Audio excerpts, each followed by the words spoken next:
চলো সবাই আমরা ক্লাস শুরু করে ফেলি। ঠিক আছে, তো আজকে আমাদের হচ্ছে অংশীদারি ব্যবসায়ের হিসাব। এটা তোমাদের বিশ্ববিদ্যালয় ভর্তি পরীক্ষার একটা খুবই গুরুত্বপূর্ণ চ্যাপ্টার। এই চ্যাপ্টার থেকে কিন্তু প্রতি বছর প্রশ্ন আসে। তো আমি তোমাদের সর্বপ্রথম যে কাজটা করতে চাই, আমি তোমাদের একটা সাজেশন দিয়ে দিতে চাই। শোনো, ভার্সিটি অ্যাডমিশন বলো বা যে কোনো কম্পিটিটিভ এক্সাম বলো, সেটা অনেকে বিসিএস দেয়, অনেকে নিবন্ধন, অনেক ব্যাংক জব বা তোমরা বিশ্ববিদ্যালয় ভর্তি পরীক্ষা বলো, যেখানে মানে মানে তুমি যেখানে যেভাবেই মনে করো তুমি পড়াশোনা করো না কেন, তোমার সবার আগে হচ্ছে বিগত সালে কোশ্চেন ব্যাংকটা সলভ করা খুব বেশি জরুরি। এই কোশ্চেন ব্যাংক সলভ করলে কি হয় জানো? কোশ্চেন ব্যাংক সলভ করলে তুমি বুঝতে পারবা যে কোন কোশ্চেনটা আসে এবং কোন কোশ্চেনটা আসে না। তুমি এই জিনিসটা খুব সুন্দর মতন বুঝতে পারবা। তো আমরা এই অংশীদারি ব্যবসার সাজেশনের কথা যদি একটু চিন্তা করি, তো গুরুত্বপূর্ণ আমি একটা সাজেশন নিয়ে তোমাদের সামনে আসছে। এখানে মাত্র 5টা টপিক দিছি, এর বাইরেও কিছু টপিক আছে যে টপিকগুলো থেকে কিন্তু বিশ্ববিদ্যালয় প্রশ্ন করে থাকে। ঠিক আছে, আর আমি তোমাদের কাছে একটা অনুরোধ করব, সেটা হচ্ছে তোমরা এই যেহেতু পাবলিকের জন্য, পাবলিক ইউনিভার্সিটির জন্য তোমরা যেহেতু একটা প্রিপারেশন নিচ্ছ, তোমরা আসলে একটু মনস্তাত্ত্বিক ভাবে এই জিনিসটা মাথায় রাখবে যে কোশ্চেন একটু কঠিন করবে, অঙ্ক একটু বড় বড় আসবে, কিন্তু তারপরও অঙ্ক বড় হোক, তুমি যদি সাজেশন আকারে ওইটা প্র্যাকটিস করে যাও, ইনশাল্লাহ তুমি পরীক্ষা হলে সুন্দর মতন একটা আউটপুট দিয়ে আসতে পারবে কিন্তু। তো দেখো, এখানে আমি 5টা টপিক লিখছি, এর বাইরেও হয়তো বা 2-1টা টপিক আছে, সেগুলো আমি বলে দিব। ঠিক আছে, তো সর্বপ্রথম যে টপিকটা আমি তোমাদের বলতে চাই সেটা হলো, দেখো, বন্টনযোগ্য মুনাফা নির্ণয়। এটা মোটামুটি ইম্পর্টেন্ট। বন্টনযোগ্য মুনাফা, এটা নিয়ে আমি বিস্তারিত আলোচনা করব। মূলধন হিসাবে জের নির্ণয়, এটা হচ্ছে হলো, যদি মনে করো এর পাশে যত স্টার দিব, এই অধ্যায়ের মূল অঙ্কই হচ্ছে এটা মূলধন হিসাবে জের নির্ণয়। কেমন? এটা মোস্ট ইম্পর্টেন্ট। এবার হলো বিভিন্ন প্রকার অনুপাত নির্ণয়, যেমন এখানে অনেক ধরনের অনুপাত আছে, তো আমি এখানে 3টা অনুপাতের কথা বলছি: নতুন অনুপাত, ত্যাগ অনুপাত, লাভ অনুপাত। এটা হচ্ছে হলো, এটাও মোস্ট ইম্পর্টেন্ট। সবচাইতে ইম্পর্টেন্ট টপিক হচ্ছে হলো, বিগত সালের প্রশ্ন যদি দেখো, যে বিগত 4-5 বছরে কিন্তু এই অনুপাত থেকে বেসিক্যালি কোশ্চেনটা করছে। কেমন? আর সব থেকে ইম্পর্টেন্ট হচ্ছে এর মধ্যে হচ্ছে এই নতুন অনুপাত আর হচ্ছে ত্যাগ অনুপাত। লাভ অনুপাত তুলনামূলকভাবে কম। এরপরে যদি উত্তোলনের সুদ নির্ণয়, এটা নিয়ে কিছু কথা আছে। ম্যাথগুলো সহজ, তোমরা পারবা। ঋণের সুদ, এটাও ম্যাথ সহজ, তোমরা পারবা। কিন্তু এখানে মেইন অঙ্ক কিন্তু তোমার আমি যদি বলি, সেটা হচ্ছে হলো এই যে এই 2 আর 3। এর পাশাপাশি তোমরা আরো কিছু ম্যাথ করবা। কেমন করবা সেগুলো আমি সামনে হয়তো বা তোমাদের করাবো। হ্যাঁ, আমি যদি বলি, তোমরা হচ্ছে কমিশন রিলেটেড যে ম্যাথগুলো আছে, কমিশন, এই ম্যাথগুলো করবা। কেমন? অলরাইট। আর তারপরে যদি আমরা বলি, সেটা হচ্ছে তোমার হচ্ছে নিশ্চয়তার অঙ্ক করছো না তোমরা? নিশ্চয়তার অঙ্ক,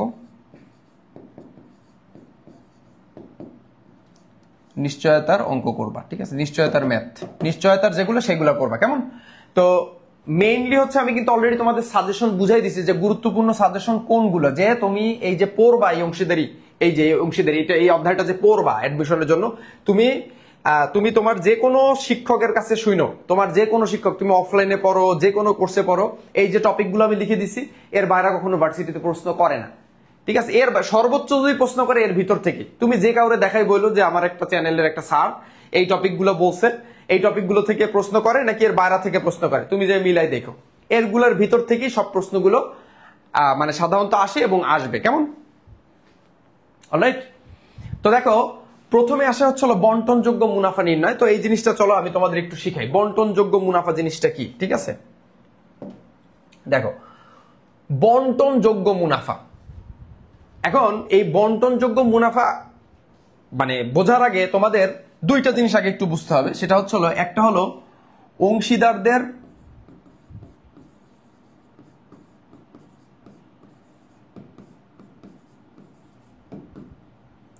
অর্জন বা প্রাপ্তি কোনগুলো,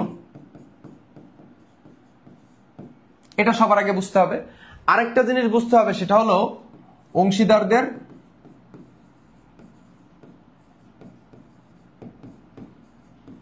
করতেন। এগুলো খাতায় নোট করে ফেলো। কেমন? এগুলা তোমরা খাতায় নোট না করলে এটা তোমার লস।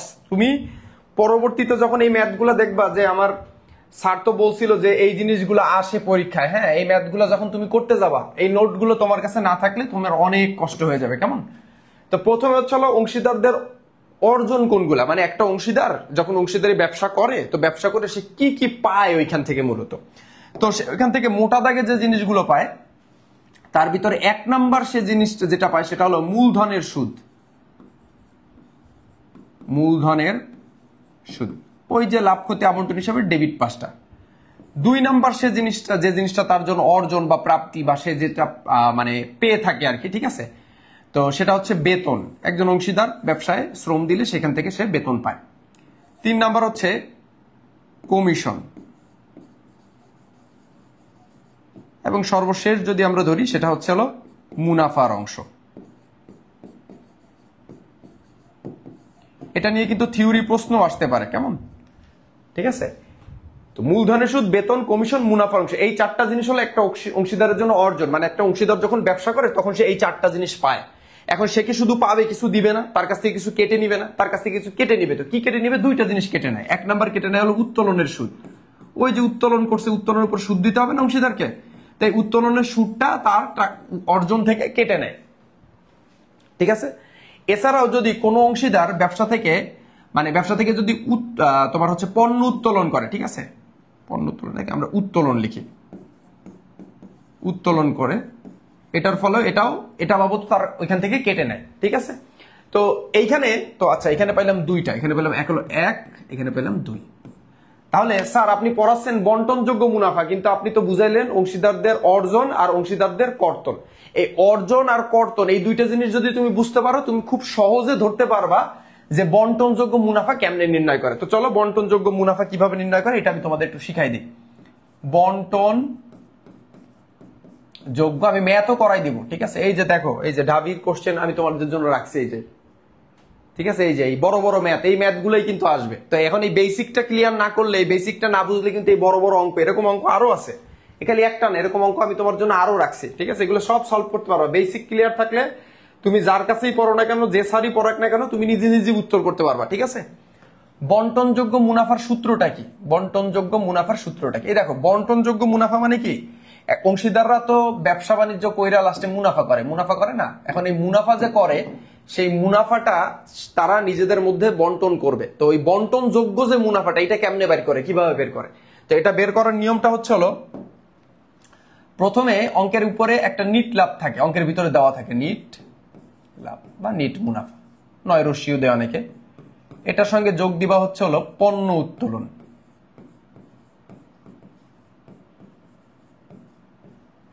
এটা থেকে বিয়োগ দিবা উত্তোলনের সুদ।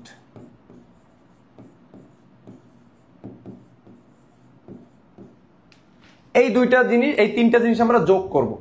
যোগ করার পরে কিছু আইটেম আমরা এখান থেকে বিয়োগ করে দেব। সেগুলো কি? সেটা হচ্ছে একটা আইটেমে বিয়োগ করে দেব, সেটা হলো অংশীদারদের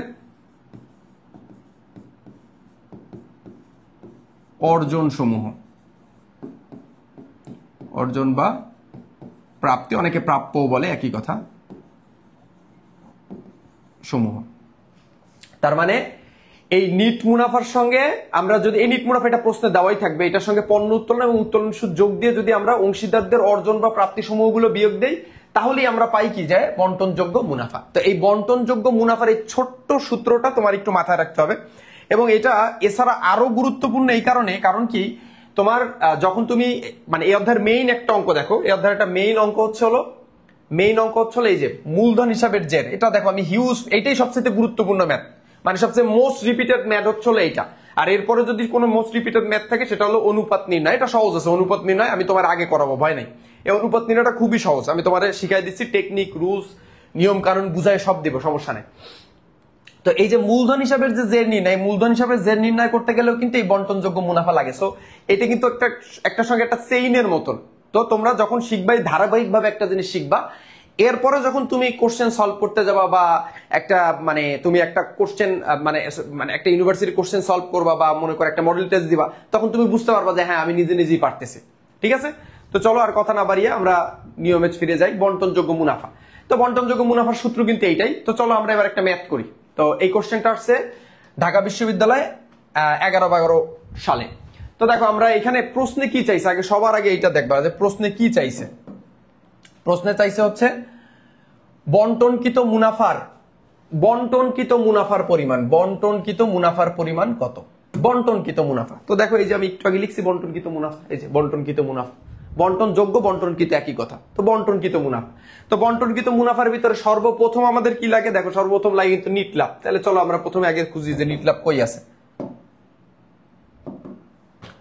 তো দেখি, অনুতনু দুইজন অংশীদার একটি অংশীদারি কারবারের 3:2 হারে লাভ ক্ষতি বন্টন করে। ঠিক আছে, 2010 সালের 1 জানুয়ারি তাদের প্রারম্ভিক মূলধনের পরিমাণ ছিল যথাক্রমে 80,000 ও 50,000। খেয়াল করো, প্রারম্ভিক মূলধন কত? 80,000 আর কত? 50,000। চুক্তি অনুসারে অংশীদারদের প্রারম্ভিক মূলধনের উপরে 10% সুদ পায়। তাহলে মূলধনের সুদ কত? মূলধনের সুদ হচ্ছে 10% মূলধনের সুদ। আচ্ছা, তাহলে দুইটা জিনিস পাইলাম। এক নাম্বার পাইলাম প্রারম্ভিক মূলধন, এই যে প্রারম্ভিক মূলধন 80 আর 50, আর মূলধনের সুদ 10%। মাসিক 1,000 টাকা। মাসিক 1,000 মানে কি? অঙ্ক করি আমরা 12 মাসের, তাহলে 12 মাসে 12,000 টাকা। 2010 সালে কারবারটি 2 লাখ টাকা মুনাফা করছে। ভালো মতন তথ্যগুলো খেয়াল করো, 2 লাখ টাকা মুনাফা করে। পরিচালন খরচ বা অপারেটিং এক্সপেন্স 70,000 টাকা। কত হাজার টাকা? 70,000 টাকা। এবং অন্যান্য খরচ কত টাকা? 5,000 টাকা। অলরাইট। আচ্ছা, তোমাদের আমি আরেকটা জিনিস বোঝার সুবিধার্থে করে দিই, সেটা হচ্ছে এইখানে যদি কোনো প্রকার তোমার হচ্ছে কোনো প্রকার যদি খরচ থাকে, সেই খরচগুলো হলো অংশীদারদের জন্য অর্জন। ঠিক আছে, তো আমরা এখানে একটা অ্যাড করে দিই, সেটা হচ্ছে সকল প্রকার খরচ, সেটা পরিচালন হোক অপরিচালন হোক, যেটা খরচ হইলেই হয়েছে। ঠিক আছে। আচ্ছা, এবার আসো, তাহলে এবার হচ্ছে বলছে বন্টনকৃত মুনাফার। তাহলে বন্টনকৃত মুনাফার জন্য প্রথমে আমাদের কি লাগবে? প্রথমে আমাদের লাগবে হচ্ছে আমরা যে দেখে আসি নিট লাভ। তো অঙ্কের ভিতরে কিন্তু এই যে নিট লাভ দেওয়া আছে 2 লাখ টাকা। তাহলে আমরা প্রথমে লিখি নিট লাভ। নিট লাভ কত? 2 লাখ টাকা। এখানে লিখলাম নিট লাভ 2 লাখ টাকা। এই যে নিট লাভ 2 লাখ টাকা। এরপরে কি ছিল? পণ্য উত্তোলন। এই অঙ্কের ভিতরে দেখো কোথাও কিন্তু পণ্য উত্তোলন নাই, তাহলে আমরা তাও লিখি পণ্য উত্তোলন নাই, না থাকলে নাই। এরপরে কি ছিল? এরপরে ছিল মানে এই দুটো যোগ দিতে হবে। ঠিক আছে, পণ্য উত্তোলন, আমি এখানে একটু মিস্টেক করছি, এখানে লিখছি মাইনাস উত্তোলনের সুদ। পণ্য উত্তোলন প্লাস উত্তোলনের সুদ। তো এখানে যদি আমরা একটু দেখি, এই অঙ্কে কিন্তু কোনো উত্তোলনও নাই, কোনো উত্তোলনের সুদও নাই। ঠিক আছে, তাহলে আমরা এটা একটু লিখে ফেলি যে জাস্ট আমি একটু ডিটেল লিখতেছি তোমাদের বোঝানোর জন্য। কেমন?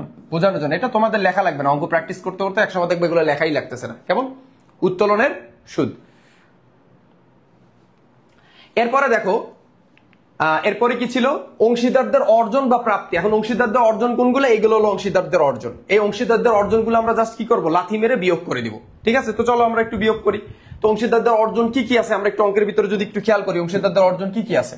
তো দেখো, এখানে বলছে মূলধনের সুদ 10%। তাহলে আমরা আগে লিখি মূলধনের সুদ, এটা আমরা বিয়োগ করব। ঠিক আছে, মূলধনের সুদ আমরা কি করব? সুদ আমরা বিয়োগ করে দিব। কত টাকা মূলধনের সুদ? 10%। তাহলে দেখো, তাদের প্রারম্ভিক মূলধন ছিল 80,000 আর 50,000, 8 5 কত? 13। 13 10%। দেখো এই পার্সেন্টেজ গুলো কেমনে করে, এগুলো নিয়ে আমি তোমাদের সামনে ধীরে ধীরে, কারণ তোমরা তো আসলে এই পরীক্ষায় মানে কি বলে যে ক্যালকুলেটর ইউজ করতে পারবা না। ঠিক আছে, তো এই পার্সেন্টেজ গুলো তোমরা কিভাবে করবা? এটা জাস্ট তুমি গুণ করতে পারলেই পার্সেন্টেজ করতে পারবা। এটা নিয়ম কারণ আছে এবং সহজ নিয়ম, জাস্ট তোমার বললেই তুমি বুঝবা। ঠিক আছে, কিভাবে পার্সেন্টেজ ক্যালকুলেটর ছাড়া করবা সেগুলো আমি দেখাই দেবো ইনশাল্লাহ। তো 8 5 13, তাহলে হয় 1,30,000। 1,30,000 10% করলে হয় 13,000 টাকা। তাহলে মূলধনের সুদ কত টাকা? 13,000 টাকা। অলরাইট। আচ্ছা, তাহলে এটা আমরা বিয়োগ দিব মূলধনের সুদ। এগুলো হলো অর্জন। 5টা জিনিস অর্জন বলছি কি? মূলধনের সুদ, বেতন, কমিশন, নিট মুনাফা আর সকল প্রকার বন্টনযোগ্য মুনাফা আর সকল প্রকার খরচ। এখন তাহলে মূলধনের সুদ পাইলাম। আর কি ছিল?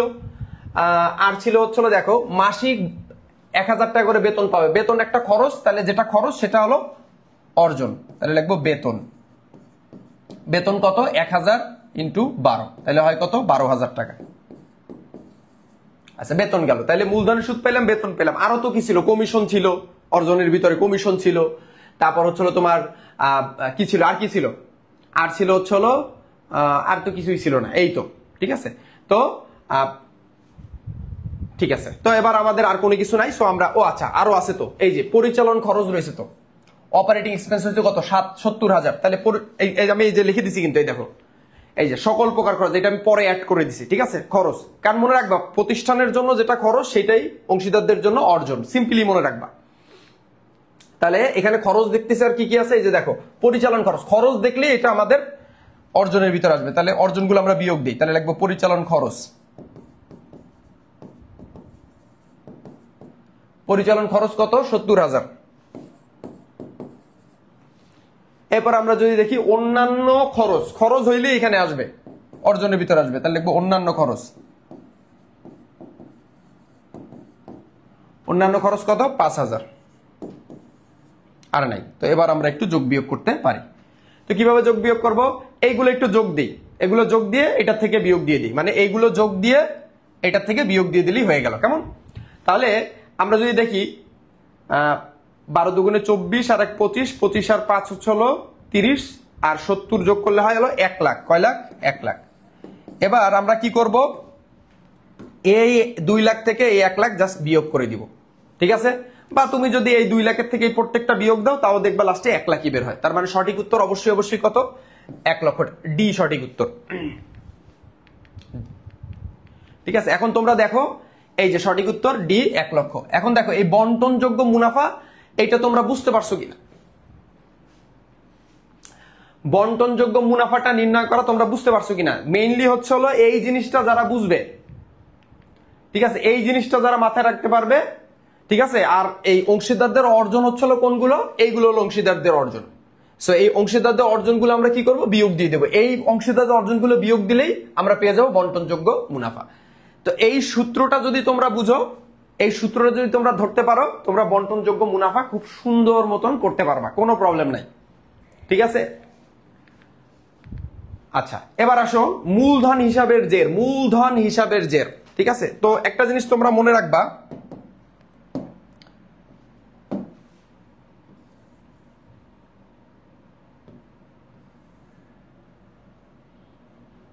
মূলধন হিসাবের জের। দেখো অংশীদারদের যে মূলধন হিসাব, এটা মূলত দুই ভাবে প্রস্তুত করা যায়। এটা তোমরা কিন্তু এইচএসসি তেও শিখছো, মানে একদম আগে কিছুদিন আগেই শিখছো যে দুই ভাবে প্রস্তুত করা যায়। কি কি? একটা হচ্ছে হলো পরিবর্তনশীল পদ্ধতি, পরিবর্তনশীল পদ্ধতি, এটাই সব থেকে গ্রহণযোগ্য পদ্ধতি এবং জনপ্রিয় পদ্ধতি। আরেকটা হলো স্থায়ী পদ্ধতি। এই স্থায়ী পদ্ধতির আর কিছু নাম আছে, যেমন স্থিতিশীল পদ্ধতি, স্থিতিশীল পদ্ধতি বা স্থির পদ্ধতি, একই কথা, মানে এই তিনটা জিনিসের একই নাম। তো অংশীদারদের যে মূলধন হিসাব, এটা প্রস্তুত করা হয় বেসিক্যালি এই দুই ভাবে, ঠিক আছে। এই দুই ভাবে প্রস্তুত করা যায়। এক নাম্বার হলো পরিবর্তনশীল পদ্ধতি, আর একটা হলো স্থায়ী পদ্ধতি। এই দুই ভাবে প্রস্তুত করা যায়, ঠিক আছে। তো এই পরিবর্তনশীল পদ্ধতিতে মূলধন হিসাবটা কিভাবে প্রস্তুত করে এবং স্থায়ী পদ্ধতিতে মূলধন হিসাবটা কিভাবে প্রস্তুত করে, এবং এই দুইটার ভিতরে তোমাকে আরেকটা জিনিস মাথায় রাখতে হবে, সেটা হলো অংশীদারদের চলতি হিসাব। এই চলতি হিসাব থেকে কিন্তু প্রতি বছর মোটামুটি প্রশ্ন করে, কিন্তু কেমন, এটা অত ইম্পর্টেন্ট না, বাট এটা থেকে প্রশ্ন চলে আসতে পারে। চলতি হিসাব, এই চলতি হিসাব সম্পর্কে তোমার একটু জানতে হবে। তো তোমরা কিন্তু এই চলতি হিসাব অনেক করছো, হ্যাঁ। এইচএসসি তে এই যে এবার 25 সালে কিন্তু এই চলতি হিসাব আসছে, সব বোর্ডেই আসছে, ঠিক আছে, তোমরা জানো এটা, ঠিক আছে। পার্সেন্টেজ কিভাবে করবো? ইমন হাসান, হ্যাঁ, পার্সেন্টেজের উপরে আমি একটা ছোট্ট ক্লাস দিয়ে দেবো, একদম সহজ। গুণ করতে পারলেই পার্সেন্টেজ করা যায়। তুমি জাস্ট খালি যে 2 দুগুণে 4 এটা পারলেই তুমি পার্সেন্টেজ পাবে, একদম পানির মতন সোজা জিনিস, হাতি ঘোড়া কিছু না, শিখাই দেবো। তো দেখো এখন ওইগুলো শিখাইতে গেলে হবে কি, অনেক সময় চলে যাবে ওইদিকে, ঠিক আছে বাবারা, এইটার দিকে একটু খেয়াল করো। তো পরিবর্তনশীল পদ্ধতিতে আমরা যখন মূলধন হিসাব প্রস্তুত করি, তখন মূলত কি কাজ করি আমরা? ওইখানে আমরা পরিবর্তনশীল পদ্ধতিতে প্রথমে আমাদের প্রারম্ভিক মূলধন আসে, প্রারম্ভিক মূলধন। এই প্রারম্ভিক মূলধনের সঙ্গে আমরা অতিরিক্ত মূলধনকে যোগ করি। দেখো এগুলো ছোট ছোট বেসিক। অতিরিক্ত মূলধনকে আমরা যোগ করি, কেমন? প্রারম্ভিক মূলধনের সঙ্গে আমরা কি মূলধন যোগ করি? অতিরিক্ত মূলধন যোগ করি। এর সঙ্গে আমরা আচ্ছা আর কিছুই যোগ করি না, এই দুইটাই জাস্ট প্রারম্ভিক মূলধনের সঙ্গে অতিরিক্ত মূলধন যোগ দিয়ে আমরা এইটার সঙ্গে মানে লাভ ক্ষতি আবন্টন হিসাবের যে তোমার উপার্জনগুলো বা অর্জনগুলো ছিল, সেই অর্জনগুলো আমরা এখানে যোগ দিয়ে দিই, ঠিক আছে। তাহলে আমরা এখানে লিখতে পারি কি, অংশীদারদের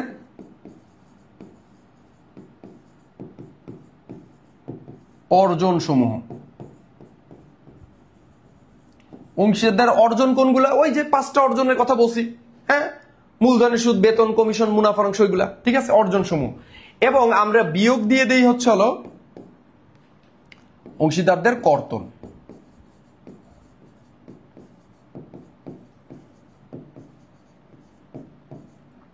কর্তন। এইটুকু করলেই আমাদের পরিবর্তনশীল পদ্ধতি হয়ে যায়। আর স্থায়ী পদ্ধতি, দেখো পরিবর্তনশীল পদ্ধতির কাহিনীটা হচ্ছে এগুলো যোগ বিয়োগ করলে লাস্টে আমরা মানে অংশীদারদের মূলধন, যেইটা প্রারম্ভিক দিয়ে শুরু, শেষে আমরা কি পাবো? সমাপনী মূলধন। সমাপনী মূলধন কেমন, এইটাই আমরা লাস্টে যে পাই। এখন মূল যে আলোচনার বিষয়টা সেটা হচ্ছে হলো এই যে এগুলো তোমরা আগে পিছেও জানো, এগুলো যে আমি বলতেছি তোমরা কিন্তু অংশীদারদের মূলধন হিসাব করে আসছো পরিবর্তনশীল, তোমরা কিন্তু এগুলো জানো। কিন্তু এখানে মূল যে জিনিসটা তোমাদের মাথায় রাখতে হবে সেটা হলো এই পরিবর্তনশীল পদ্ধতিতে হয় কি বছরের শুরুতে একটা মূলধন থাকে, শেষে যে আর একটা মূলধন হয়ে যায়। জিনিসটা কেমন? মনে করো তুমি 1 লাখ টাকা মূলধন নিয়ে যদি ব্যবসা শুরু করো, এর সঙ্গে তুমি এগুলো যোগ বিয়োগ করে লাস্টে যেয়ে দেখবো এটা হয়ে যাবে 80,000 বা 70,000। বুঝাইতে পারছি? তো এই যে পরিবর্তন হয়ে যায়, এই জন্য এটা বলে পরিবর্তনশীল পদ্ধতি।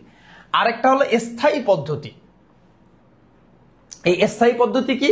যেটা কখনো চেঞ্জ হয় না, সবসময় সেম থাকে, একই থাকে মূলধনটা। সেগুলো কি? এই জন্য কি এখানে জাস্ট খালি তোমার মানে প্রারম্ভিক মূলধনের সঙ্গে প্রারম্ভিক মূলধনের সঙ্গে অতিরিক্ত মূলধনটা জাস্ট যোগ দিয়ে দিতে হয়। তোমরা এগুলা খাতায় নোট রাখো, বুঝছো? এগুলা যদি খাতায় নোট না রাখো আমার আর কিছু বলার নাই। হ্যাঁ, অনেক স্যারের কাছে পড়বা, এইগুলাই বেসিক, বুঝছো? এইগুলাই বেসিক। তো প্রারম্ভিক মূলধন আর অতিরিক্ত মূলধন জাস্ট খালি এই দুইটা আইটেম আসবে হচ্ছে এই স্থায়ী পদ্ধতিতে। এই জন্য এটা শুরুতেও যা থাকে শেষেও তাই থাকে, মূলধনটার কোনো পরিবর্তন হয় না। বুঝাইতে পারছি? এখন এই দুইটা আইটেম দিয়ে তুমি যখন স্থায়ী পদ্ধতি করতেছো, আগে ভালো মতন মাথায় ঢুকায়, কিন্তু স্থায়ী পদ্ধতির ভিতরে আসবেই শুধু এই দুইটা আইটেম, আর পরিবর্তনশীল পদ্ধতির ভিতরে এই অনেকগুলো আইটেম আসে। এখন এই যে স্থায়ী পদ্ধতির ভিতরে এই দুইটা আইটেম আসে, সেই দুইটা আইটেম কোনটা এখানে আমরা যদি একটু খেয়াল করি, এই যে এইটা, এই ভদ্রলোক আর এই ভদ্রলোক, এই দুইটা দিয়েই আমরা কি করতেছি? এই স্থায়ী পদ্ধতি করতেছি। তাহলে এই যে বাকি যেগুলো, এই বাকিগুলো কোথায় যাবে? এই যে অংশীদারদের অর্জন সমূহ, অংশীদারদের কর্তন সমূহ, এগুলো কোথায় যাবে? এইগুলো যাবে হচ্ছে হলো চলতি হিসাবে। কি হিসাবে? চলতি হিসাবে। তাহলে এই বাকিগুলো যাবে হচ্ছে হলো চলতি হিসাবে। তাহলে এখন আমি যদি তোমাদের কাছে কোশ্চেন করি, তোমাদের কাছে যদি আমি একটা প্রশ্ন করি, সবাই তো একটু বলো দেখি যে কখন চলতি হিসাব মানে অংশীদারদের চলতি হিসাব প্রস্তুত করা হয়? তোমরা যারা বলতে পারবা আমি বুঝবো যে তুমি একটা মানে জীবন্ত কিংবদন্তি। বলো বলো কখন চলতি হিসাব প্রস্তুত করা হয়? দেখি সবার কমেন্ট আমি একটু পড়বো। সবাই একটু বলো তো কখন চলতি হিসাব প্রস্তুত করা হয়? বলো বলো কখন চলতি হিসাব প্রস্তুত হয়? দাও আমি তোমার এই যে দিয়ে দিচ্ছি, এই যে কুলু দিয়ে দিচ্ছি, এখান থেকে দেখে বলো কখন চলতি হিসাব প্রস্তুত করা হয়। এই যে চলতি হিসাব এই ভদ্রলোকরে কখন তৈরি করা হয়? কখন? এই দুইটার ভিতরে উত্তর কখন? বলো, কে বলতে পারবে?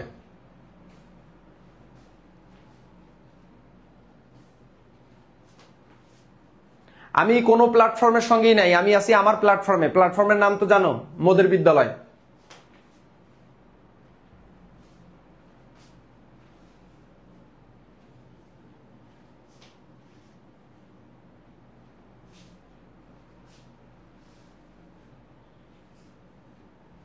দেখে আমি তোমাদের কমেন্টের জন্য অপেক্ষা করছি, আমি 1 মিনিট একটু সময় নিয়ে নিই তোমাদের কাছ থেকে, কেমন? আমার একটু তোমরা বলো। আর আমি আসি অ্যাডমিশনে, আমি তোমাদের আসি বাবা, আমি অফলাইনে হয়তো অ্যাডমিশন পড়াই, অনলাইনে তোমাদের পড়াই না। আবার ভাইবো না যে স্যার আজকেই প্রথম আমাদের অ্যাডমিশনের ক্লাসে, স্যার মনে হয় প্রথম পড়াচ্ছে আজকে। না, আমি অফলাইনে পড়াই, আমি দীর্ঘদিন যাবত অফলাইনে পড়াই। আর সব বিশ্ববিদ্যালয়ে কম বেশি আমার 1-2টা স্টুডেন্ট আছে, বুঝতে পারছো? অলরাইট। এ রে ভাই কি বলতেছো তোমরা? বছর শেষে, হিসাবকালের শেষে স্যার? না রে ভাই, আমি কি বলছি, প্রশ্নটা কি যে কখন চলতি হিসাব প্রস্তুত করা হয়? যখন মানে তোমরা হয়তোবা মানে ওই হিসাবকাল হিসাব করে বলতেছো, তোমাদের তো একদিক থেকে ঠিক, কিন্তু আমি প্রশ্নটা তোমাদের বুঝাইতে পারি না। মূল ব্যাপারটা হচ্ছে হলো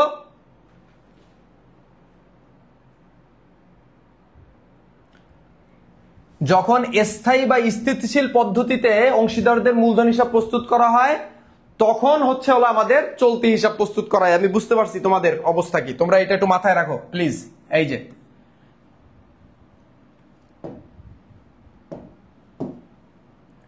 স্থায়ী পদ্ধতিতে অংশীদারদের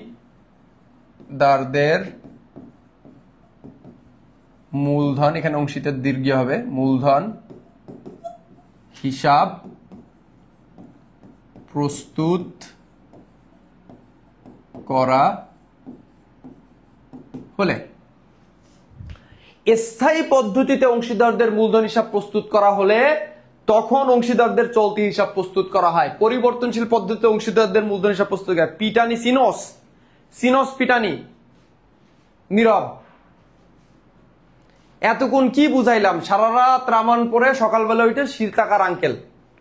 এই যে কি বলছি, যে ওই অংশীদারদের মূলধন হিসাবে এই পরিবর্তনশীল পদ্ধতিতে সব আইটেম গুলো আসে, জাস্ট স্থায়ী পদ্ধতিতে দুইটা আইটেম আসে। কি দুইটা আইটেম? প্রারম্ভিক মূলধন, অতিরিক্ত মূলধন। তাহলে এই যে বাকি যে জিনিসগুলো, এই যে খেয়াল করো, এই যে বাকি যে জিনিসগুলো, এই যে বাকি যে আইটেম গুলো, এই যে এই আইটেম গুলো কই যাবে? তাহলে এই বাকি আইটেম গুলো কই যাবে? এই বাকি আইটেম গুলো যাবে হলো কোথায়? এই অংশীদারদের চলতি হিসাবে। বুঝতে পারছো? আবার আরেকজন বলে পরিবর্তনশীল পদ্ধতি। তোদের পরিবর্তনশীল পদ্ধতি, এই এবার বুঝতে পারছো? সবাই দ্রুত বলো, বুঝতে পারছো কিনা আগে বলো, ঝটপট জানাও।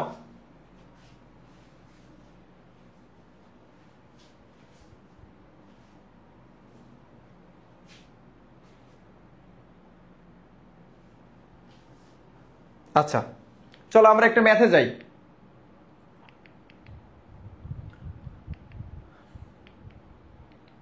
আচ্ছা এই কোশ্চেনটা আসছে ঢাবি 8 ও 9 সালে, ঠিক আছে? এই প্রশ্নটা একটু দেখো সবাই, সবাই দেখো, খুবই গুরুত্বপূর্ণ একটা ম্যাথ, একটু বড় সড়ো টাইপের ম্যাথ, কইরা মজা পাবো সবাই ইনশাল্লাহ, কেমন? আচ্ছা সবাই ক্লিয়ার হয়েছে? বেলাল, তাসফিয়া, নাইমা ওকে, আবির ওকে, আলহামদুলিল্লাহ ওকে, আলহামদুলিল্লাহ সবাই বুঝতে পারছো, সাদিক ওকে ওকে ওকে ওকে ওকে, আর বলতে হবে না, ঠিক আছে? আরমান হক ওকে, ঠিক আছে। এবার আসো দেখো প্রশ্নে কি চাইছে আগে সেটা দেখবা, সব সময় দেখবা আগে প্রশ্নে কি চাইছে তোমার কাছে। বলছে কি মূলধন হিসাবের মুনাফার বাকি অংশ কত হবে, তার মানে এখানে বলছে মূলধন হিসাবের জের, মূলধন হিসাবের জের কত হবে। দেখো এখানে কি বলছে, ভালো মতন বোঝো, মূলধন হিসাবের জের কত হবে, মানে এখানে বেসিক্যালি তোমাকে মূলধন হিসাবের জের চাইছে। কি চাইছে? মূলধন হিসাবের জের। এখন তোমরা কিন্তু জানো মূলধন হিসাব মূলত দুই ভাবে প্রস্তুত করা যায়। একটা কিভাবে? একটা হলো স্থায়ী পদ্ধতিতে মূলধন হিসাব প্রস্তুত করা যায়, একটা হলো পরিবর্তনশীল পদ্ধতিতে মূলধন হিসাব প্রস্তুত করা যায়। তখন তোমরা একটা জিনিস মাথায় রাখবা, এই যদি অঙ্কে কিছু না বলে, ঠিক আছে, এই জিনিসটা একটু মাথায় রাখবা, অঙ্কে কিছু না বললে পরিবর্তনশীল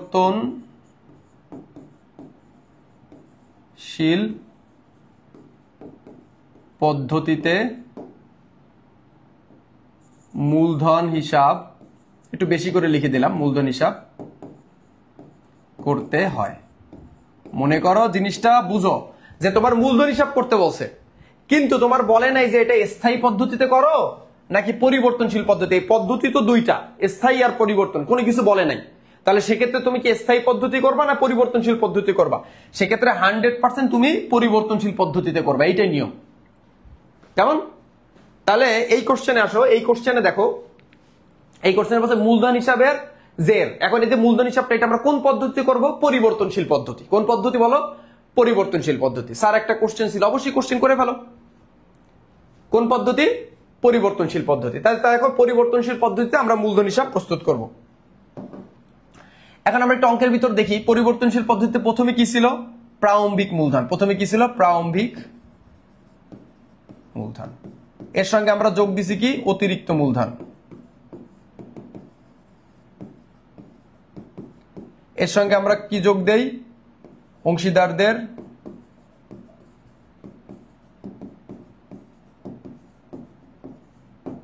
অংশীদার অর্জন কয়টা? ওই 5টা, মনে আছে তো? মূলধনের সুদ, বেতন, কমিশন, মুনাফার অংশ, এগুলা, ঠিক আছে? অংশীদারদের অর্জন, এবং সর্বশেষ বিয়োগ দেব হচ্ছিল অংশীদারদের কর্তন।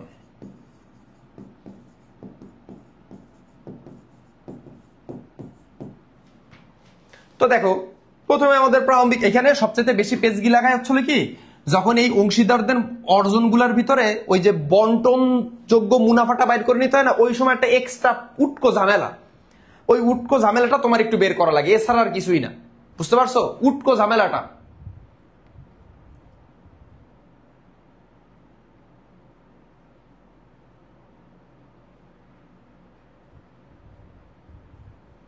আচ্ছা ঠিক আছে, আসো। তো দেখো আমরা প্রথমে লাগবে আমাদের প্রারম্ভিক মূলধন। এখন অঙ্কের ভিতর আমরা দেখি প্রারম্ভিক একদম শুরুতেই দেখো 1/1/2006 তারিখে মূলধন হিসাবে জেড ছিল যথাক্রমে কত, 40,000, 50,000। তাহলে এক এক মানে কি প্রারম্ভিক মূলধন, তাহলে 40,000, 50,000, 40,000 আর একটা রাখলাম 50,000। ভালো কথা। এবার এই অঙ্কের ভিতরে আমরা যদি দেখি 2006 সালে ব্যবসায়ের মোট মুনাফা, মূলধনের সুদ, বেতন সমন্বয়ের পূর্বে হয়েছিল কত, 1 লাখ টাকা। তাইলে মোট মুনাফা এটা কিন্তু বন্টনযোগ্য মুনাফা না, মোট মুনাফা কত, 1 লাখ। ভালো কথা। 2000 তাওফিক 22,000 টাকা এবং 15,000 টাকা বেতন পায়, ঠিক আছে। এটা কিন্তু বলছে 2006 সালে, তার মানে এটা বার্ষিক, টোটাল বছরে 22,000 পাবে, টোটাল বছরে 15,000 পাবে। এটা আবার 12 দিয়ে গুণ দিও না। প্রারম্ভিক মূলধনের উপরে সুদ দেওয়া হবে, প্রারম্ভিক মূলধনের উপরে সুদ দেওয়া হবে কত পার্সেন্ট, 10%, 10% সুদ দেওয়া হবে। ওকে, দেওয়া হবে। মুনাফার বাকি অংশ দুজনের মধ্যে সমান অংশে ভাগ করা হবে, মুনাফাটা সমানভাবে ভাগ করা হবে। যেটা বন্টনযোগ্য মুনাফা এটা জাস্ট 2 দিয়ে ভাগ দিলে হয়ে যাবে। এ সকল সমন্বয়ের পরে তাদের মূলধন হিসাবের জের কত হবে। অলরাইট, তো দেখো। আচ্ছা আমি তোমাদের বড় বড় কমেন্ট একটু পরে পড়বো, কেমন? কমেন্টটা কপি করে রেখো, একটু পরে পড়বো, কেমন? কমেন্টটা করিও। আচ্ছা এখন একটু দেখো, প্রারম্ভিক মূলধন পাইলাম, এর সঙ্গে আমরা অতিরিক্ত মূলধন পাই নাই, তাহলে অতিরিক্ত মূলধন যদি না পাই তাহলে বাদ। এরপর আছে কি অংশীদারদের অর্জন। এই অর্জন, অংশীদারদের অর্জন যে 5টা, এটা যদি মুখস্থ না করতে পারিস তাহলে এই 5 আঙ্গুল কোন জায়গা পড়বে জানিস? তোর পিঠের উপরে। বোঝা গেছে? তাহলে অংশীদারদের এই যে অর্জন, এখানে অর্জন বলতে কিন্তু একটা আইটেম বুঝায় না, 5টা আইটেম বুঝাইছে। এখন এই 5টা আইটেম খুঁজবো, এর ভিতর কি কি। প্রথমে খুঁজবো হচ্ছে মূলধনের সুদ। আসো খুঁজি এক এক করে মূলধনের সুদ। এই যে মূলধনের সুদ ধরতে হবে 10%। তাহলে তাদের মূলধন ছিল 40,000, 40,000-এর 10% করলে হয় কত, 40,000-এর 10% করলে হলো 4,000। এটা পাইলাম একটা মূলধনের সুদ, এটা হলো সুদ, মূলধনের সুদ পাইলাম। আর 50,000-এর 10% করলে হয় কত, 5,000। 5,000, 40,000-এর 10% করে আমি 40,000 লিখছি, এই তো আমার তো কাজ হইছে। 4,000, এটা হলো সুদ। একটা পাইলাম, এটার কেবল এই একটা পাইলাম, আরো তো আছে। সেগুলো কি দেখি, বেতন আছে কিনা। এই যে বেতন হচ্ছে কত, একজন পাবে 22,000, একজন পাবে 15,000। তাহলে এখানে আরো কাজ আছে, এই অংশীদারদের অর্জনের ভিতর বেতনও যায়। তাহলে বেতন কত, একজনের হচ্ছে 22,000, এটা হলো বেতন। আরেকজনের কত, আরেকজনের হলো 15,000। এবার দেখো আরো থাকতে পারে। আচ্ছা কমিশন নাই, তোমার অন্যান্য খরচও নাই। অলরাইট, এবার সর্বশেষ কি ছিল, বন্টনযোগ্য মুনাফা। কি ছিল, বন্টনযোগ্য মুনাফা। বন্টনযোগ্য মুনাফা। এখন এই বন্টন, আমি আগেই বলছি এর ভিতরে একটা ঝামেলার জিনিস থাকে, সেটা হলো বন্টনযোগ্য মুনাফা। এই জন্য কিন্তু আমি শুরুতে তোমাদের বন্টনযোগ্য মুনাফা নির্ণয় করা শিখাইছি। তো চলো এবার আমরা একটু বন্টনযোগ্য মুনাফাটা একটু নির্ণয় করবো, ঠিক আছে। তো কোন জায়গা করবো, এই জায়গায় একটু জায়গা নিয়ে দেখি এই জায়গা করা যায় কিনা। তো বন্টনযোগ্য মুনাফা নির্ণয়ের সূত্রটা কি ছিল, এই যে জায়গায় দেখো সূত্রটা দেখে আসো। এই যে বন্টনযোগ্য মুনাফা, এই যে প্রথমে হচ্ছে হলো নিট মুনাফা, পণ্য উত্তোলন সুদ, অংশীদারদের অর্জনগুলো বিয়োগ দিতে হবে। নিট মুনাফা, পণ্য উত্তোলন সুদ, অর্জনগুলো বিয়োগ দিতে হবে, তাহলেই পাবো বন্টনযোগ্য মুনাফা। আর এই মুনাফাটা আমরা কিভাবে বন্টন করব, এই মুনাফাটা আমরা সমান অংশে ভাগ করব। তাহলে এখন বন্টনযোগ্য মুনাফাটা বাইর করো আগে। বন্টনযোগ্য মুনাফা একদম ক্লিয়ার হোক। তাহলে বন্টনযোগ্য মুনাফা যদি আমরা বাইর করতে যাই, তাহলে প্রথমে আমাদের কি লাগবে, প্রথমে লাগবে আমাদের নিট লাভ। তাহলে নিট লাভ কত আছে, 1 লাখ টাকা, লিখলাম 1 লাখ। আচ্ছা এই কালিটা হয়তো বা তোমাদের দেখতে অসুবিধা হইতে পারে, কোন কালি দিব, 1 লাখ। এটা হলো নিট মুনাফা।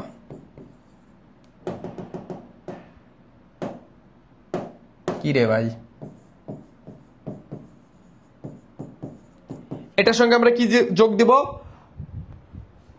পণ্য উত্তোলন আর উত্তোলনের সুদ। এই অঙ্কে কোথাও পণ্য উত্তোলন নাই, কোথাও উত্তোলনের সুদও নাই। অলরাইট, এবার এইটার থেকে আমরা কি করব, অর্জনগুলা বিয়োগ দিব। এখন অর্জন অলরেডি আমরা এখানে লিখছি না, কয় হাজার, 4,000। এটা বিয়োগ দিব, 4 আর 5 9,000, একবারে বিয়োগ দিয়ে দেই। 9,000, এগুলো অর্জন। আর 22 আর 15 যোগ করলে হয় কত? 22 আর 15 যোগ করলে হচ্ছে হলো 32, আর 5 হচ্ছে হলো 37,000। তাহলে 37,000 বিয়োগ করব। তাহলে এই দুইটাই কিন্তু বিয়োগ। এবার করো বন্টনযোগ্য মুনাফা, শর্টকাটে শিখলাম। কারণ তুমি এই যে বন্টনযোগ্য মুনাফার সূত্র বুঝতে হবে। দেখো এই যে সূত্র, এই যে সূত্র দেখো, এই যে সূত্র, নিট মুনাফা নিছি, পণ্য উত্তোলন নেই, উত্তোলনের সুদ নেই। আর অর্জনের ভিতর কোনটা আছে? অর্জনের ভিতর তো এই অঙ্কে দুইটা জিনিস আছে। সেই দুইটা জিনিস কি? দুইটা জিনিস হচ্ছে হলো, আরে ভাই কি রে, দুইটা জিনিস কি? এই যে এই দুইটা জিনিস আছে। কি কি? একটা হলো সুদ, আর একটা হলো বেতন। সো এই দুইটা অর্জন আমরা বিয়োগ দিব। তাহলে বিয়োগ দিলে আমরা পাবো হচ্ছে বন্টনযোগ্য মুনাফা। এবার আবার ওই মুনাফাটা বন্টন করে দিব। আবার এই 1 লাখ ধুম করে কেউ বন্টন করে দেবে, কারণ নিট মুনাফা কিন্তু বন্টনযোগ্য মুনাফা না। নিট মুনাফার সঙ্গে যোগ বিয়োগ করে তারপর বন্টনযোগ্য মুনাফা বের করতে হয়, সূত্র লিখে দিছি কিন্তু। তাহলে এবার 1 লাখের থেকে যদি আমরা এই 37,000 বিয়োগ দিই আর 9,000 বিয়োগ দিই, তাহলে কত হয়? ক্যালকুলেটর তো ইউজ করা দেবে। তাহলে 37 আর 9 যোগ দাও, 47 তে 1 কম, 46,000। তাহলে 1 লাখেতে 46,000 গেলে কত থাকে? 56,000 থাকে। 54,000 থাকে, সরি 54,000। এইটাই হলো আমাদের কি? এইটাই হলো আমাদের বন্টনযোগ্য মুনাফা। বন্টন, আমি কিন্তু তোমাদের সুবিধার্থে এত ডিটেইল লিখতেছি, এত ডিটেইল লেখা লাগে না, অঙ্ক দেখেই করে দেওয়া যায়। কিন্তু তোমরা যাতে নিয়মটা বুঝো যে আমি এই উত্তরটা বাইর করলাম, কিভাবে বাইর করলাম, কেমন? এই তাহলে বন্টনযোগ্য মুনাফা আমরা কত পাইলাম? দেখো 54,000। এই যে 54,000, ভালো মতন খেয়াল করো। বন্টনযোগ্য মুনাফা কত? এই যে 54,000। এই 54,000 আমার কি? বন্টনযোগ্য মুনাফা। তাহলে এবার এই যে বন্টনযোগ্য মুনাফা 54,000, এটা কি দুজনের মধ্যে সমানভাবে, সমান মানে কি? 2 দিয়ে ভাগ। তার মানে এটা আমরা জাস্ট 2 দিয়ে ভাগ দিব। তাহলে 54,000 2 দিয়ে ভাগ দিলে হয় কত? 25 আর 2 27,000। কত হাজার হয়? সমানভাবে যেহেতু, তাহলে এক একজন পাবে 27,000 করে। এই উটকো ঝামেলাটা, তাহলে এক একজন পাবে কত হাজার করে? 27,000। এই উটকো ঝামেলাটা তোমার বের করে নিতে হবে। এই যে এই বন্টনযোগ্য, এই রাফটুকু করে নিতে হবে, ঠিক আছে? এই রাফটুকু তোমার করে নিতে হবে। এই রাফটুকু যদি তুমি করে নাও, ঠিক আছে, এই রাফটুকু যদি তুমি করে নাও, তাহলে ইনশাল্লাহ তোমার আর প্রবলেম নাই, ঠিক আছে? তো এবার আমার বন্টনযোগ্য মুনাফা, এর ভিতরে তো এই অংশীদারদের অর্জনের ভিতরে তো বন্টনযোগ্য মুনাফা আছে। কত আছে? 27,000। লিখলাম 27,000। এটা হলো কি আমাদের বন্টনযোগ্য মুনাফা। অলরাইট? আচ্ছা, বন্টনযোগ্য মুনাফাও পেয়ে গেলাম। আচ্ছা, অংশীদারদের অর্জনের ভিতর আর কোনো কিছুই আমি দেখতেছি না, ঠিক আছে? অংশীদার অর্জনের ভিতর আর কোনো কিছুই আমরা দেখতেছি না, কেমন? আচ্ছা, এবার আসো কর্তনের ভিতরে, ঠিক আছে? কর্তনের ভিতরে আমরা যদি দেখি, কারণ অর্জনের ভিতরে সুদ, বেতন, তোমার মূলধনের সুদ, বেতন, মুনাফা সবগুলো নিছে। এবার অংশীদারদের কর্তনের ভিতর কি কি ছিল? উত্তোলনের সুদ, উত্তোলন, কেমন? আচ্ছা, তো ইনশাল্লাহ যাই স্যার। আচ্ছা, তো দেখেন এখানে হচ্ছে আমরা যদি দেখি এখানে কর্তন কি কি আছে, এখানে কিন্তু কোনো কর্তন নাই। উত্তোলনের সুদের কথা বলে নাই, আর উত্তোলন তো নাই, ঠিক আছে? বেতন পাইছে, উত্তোলন নাই। সো আমাদের এইখানে যোগ বিয়োগ করলেই ইনশাল্লাহ হয়ে যাবে, ঠিক আছে? তো আসো আমরা একটু যোগ বিয়োগ করি। তো যোগ করতে হবে মেইনলি।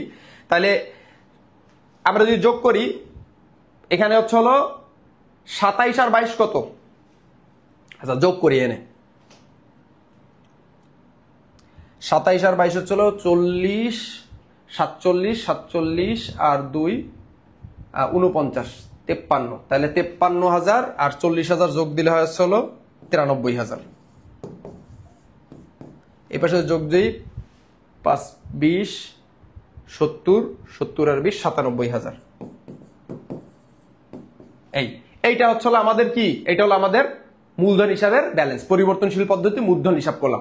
তোমরা ওই যে ইন্টারমিডিয়েটে যে বড় শখ করে করছো না, ওই বড় শখ করেও যদি তুমি করো, দেখবা লাস্টে যে উত্তর এই দুইটাই আসছে, একই জিনিস বাবা, জাস্ট খালি একটু আমরা শর্টে করলাম। তাহলে 93,000 আর 97,000 কই?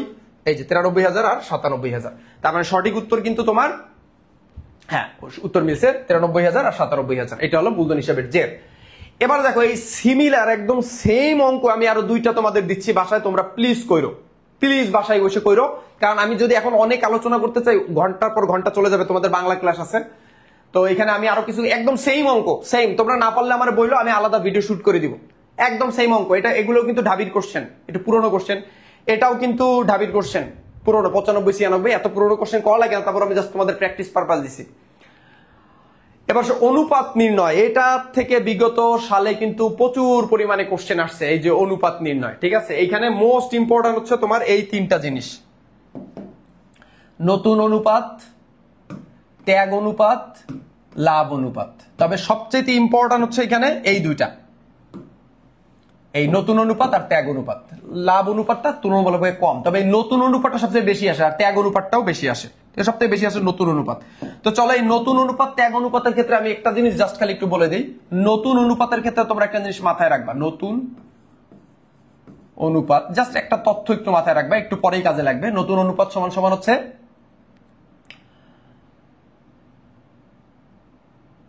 নতুন অনুপাত, নিউ রেশিও আর কি, মাইনাস পুরাতন অনুপাত।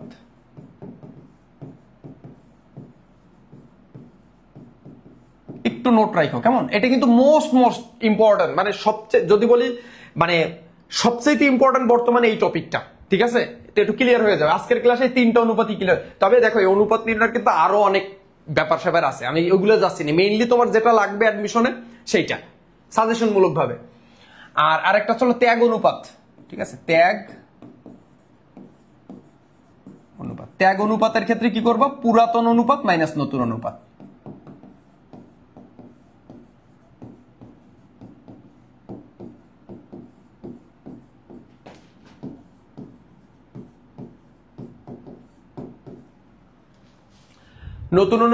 নতুন অনুপাতের ক্ষেত্রে তোমরা মাথায় রাখবা নতুন অনুপাত মাইনাস পুরাতন অনুপাত, আর ত্যাগ অনুপাতের ক্ষেত্রে পুরাতন অনুপাত মাইনাস নতুন অনুপাত। ঠিক আছে,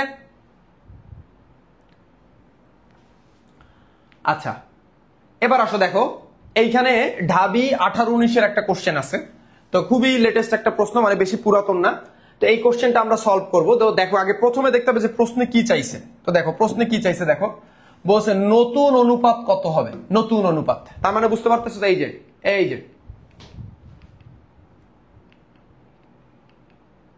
যে নতুন অনুপাত। ঠিক আছে, আচ্ছা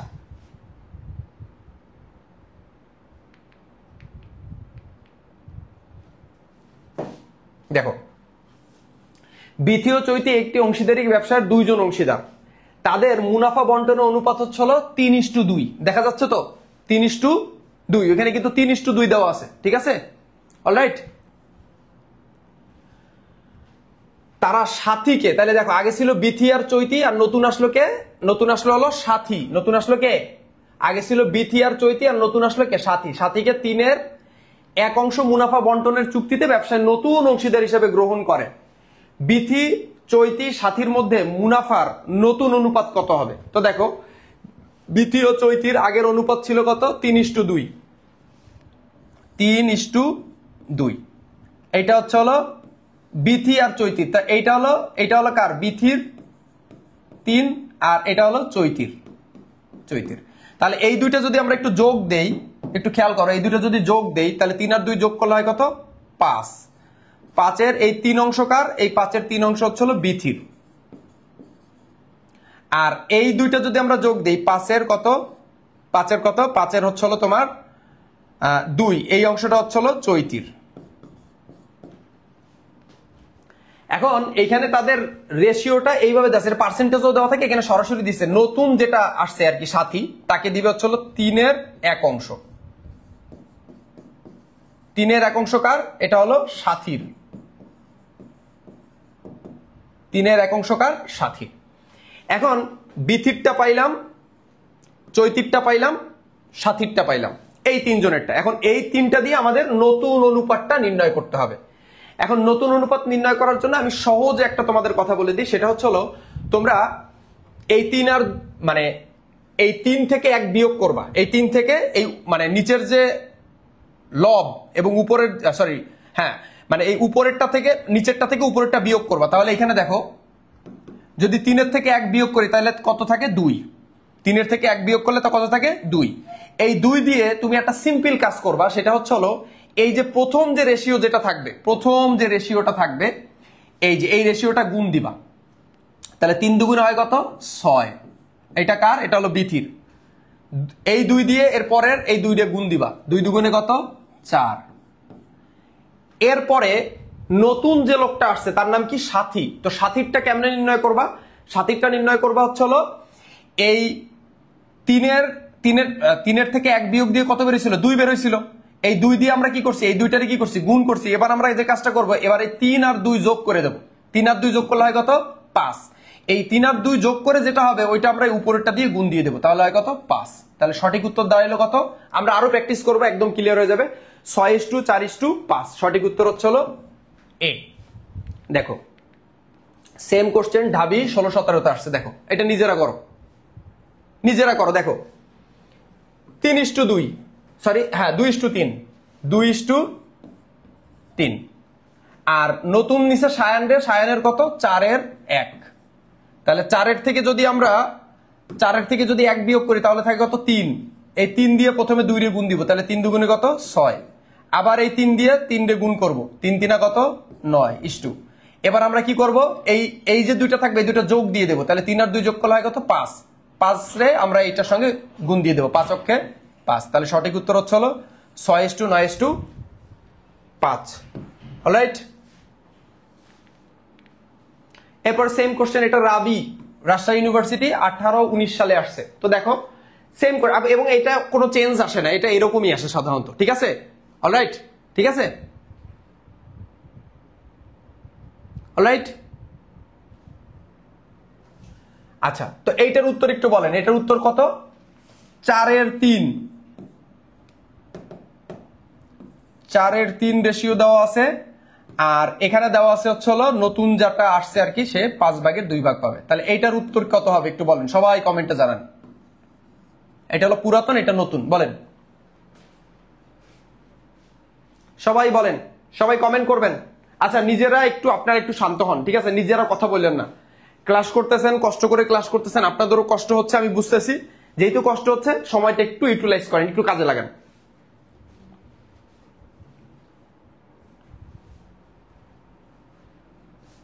এটা সঠিক উত্তর কত হবে? ABCD বলেন। অনেকেই বলতেছেন সি, একজন বলতেছেন ডি, কেউ বলতেছেন সি, কেউ বলতেছেন ডি, কেউ বলতেছেন সি, কেউ বলতেছেন ডি। কোনটা সঠিক উত্তর? কোনটা ধরবো বলেন? সি ধরবো না ডি ধরবো? এবার অধিকাংশই সি বলতেছে।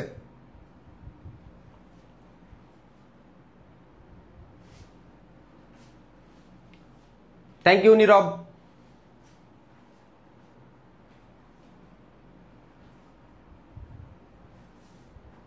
দেখেন, আচ্ছা অধিকাংশ সি বলতেছে, তো দেখি আমরা উত্তর সি কিনা একটু খেয়াল করি দেখি।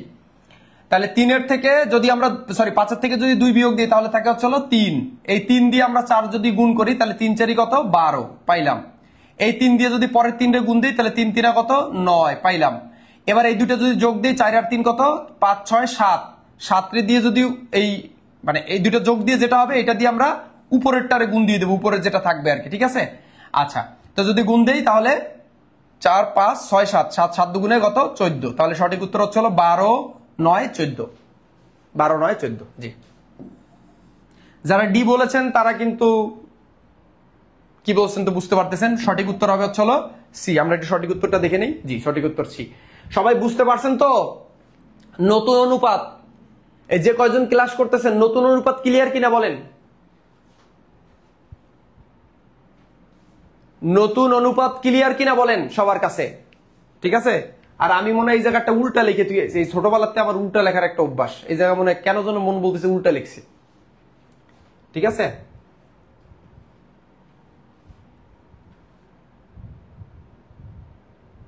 আর এটা হবে লাভ অনুপাত, দেখছিস? ঠিক আছে, ওকে। এবার আসি আমরা অন্য একটা অনুপাতে আসি। আচ্ছা, এবার এই কোশ্চেনটা করি। এই যে আমাদের এই যে কি চাইছে প্রশ্ন, একটু সবাই দেখি। ত্যাগ অনুপাত নির্ণয়। কি অনুপাত? ত্যাগ অনুপাত নির্ণয় করো। এখন ত্যাগ অনুপাত কেমনে নির্ণয় করে একটু আগে কিন্তু বলছি। ত্যাগ অনুপাত এই যে, ঠিক আছে? দেখেন এই যে বলছি ত্যাগ অনুপাত। ত্যাগ অনুপাত কি? পুরাতন মাইনাস নতুন, পুরাতন মাইনাস নতুন, পুরাতন মাইনাস নতুন। তো দেখেন জিনিসটা কেমনে করি, একদম সহজ। ত্যাগ অনুপাত নির্ণয়ের সূত্রটা কি? পুরাতন অনুপাত মাইনাস নতুন অনুপাত। এখন দেখেন সহজ হিসাব, রফিক ও শফিক দুইজন অংশীদার, তাদের রেশিও হচ্ছে 7:5, এটা 100% পুরাতন, কারণ তাদের আগে ছিল এটা লাভ ক্ষতি বন্টন করা, যেহেতু আগে ব্যবসা করতো 7:5 অনুপাতে, তো এটাই তাদের পুরাতন, তাহলে পুরাতনটা পাইলাম অলরাইট। এবার নতুনটা কি?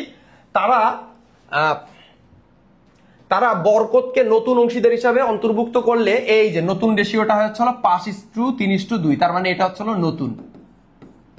আর আমরা কি জানি?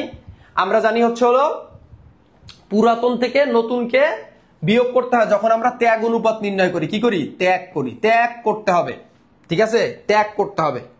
ত্যাগ অনুপাত মনে রাখার জন্য এই যে তোমরা অনেকে গুলাই ফেলো, ত্যাগ অনুপাত মানে কি? পুরাতন থেকে নতুন নাকি নতুন থেকে পুরাতন, এটা বিয়োগ করে ফেলো। সিম্পল একটা জিনিস মনে রাখবা, কে বলছে প্রথম প্রেম বলা যায় না, খালি দ্বিতীয়টা সুন্দরী হইতে হবে। বুঝতে পারছো? এখন দ্বিতীয়টা সুন্দরী হওয়ার জন্য প্রথমটারে কিন্তু আগে ভুলতে হবে, তাহলে তোমাকে ত্যাগ করতে হবে। তো ত্যাগ করতে গেলে অবশ্যই পুরাতনকে আগে বিয়োগ করে দিতে হবে, এই জন্য আগে রাখবা পুরাতন, ওইটা থেকে বিয়োগ করবা নতুন। কথা বুঝতে পারছি?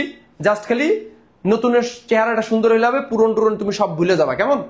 আচ্ছা, আর ছেলেদের ক্ষেত্রে বলি, তুমি যত বেশি টাকা পয়সা ইনকাম করবা তোমার বোর চেহারা তত বেশি সুন্দর হইতে থাকবে, ঠিক আছে? এখন তো বিয়ে করো নাই, আমিও করি নাই, যার যখন করবা তখন কিন্তু এটা মিলাই নিও, ঠিক আছে?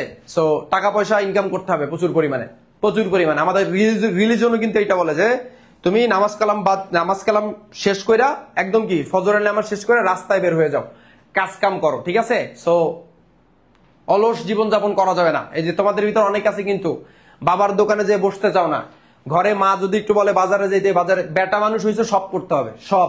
ওই নারকেল ছোলা থেকে শুরু করে মাঠে ক্রিকেট খেলা, নদীতে সাঁতার কাটা, সব পারতে হবে। বেটা মানুষ হয়ে জন্মাইছে, সব পারতে হবে, ঠিক আছে? আর মেয়েদের কোনো কাজে লজ্জা নাই, সব কাজ পারতে হবে।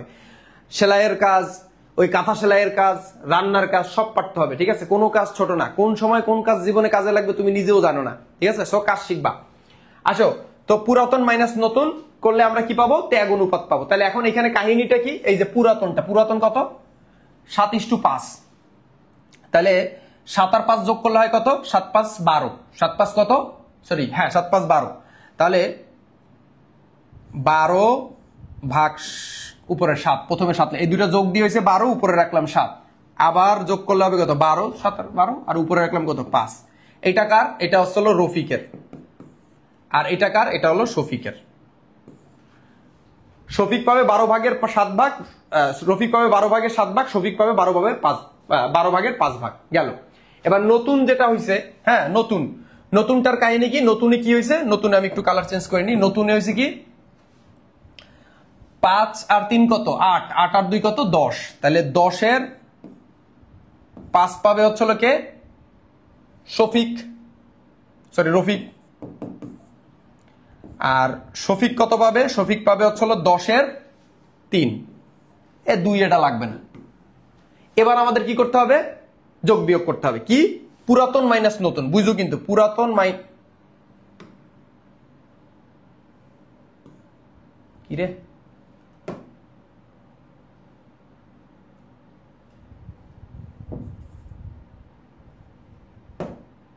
আচ্ছা, পুরাতন মাইনাস নতুন, তাহলে এখানে পুরাতন কোনটা একটু দেখো তো,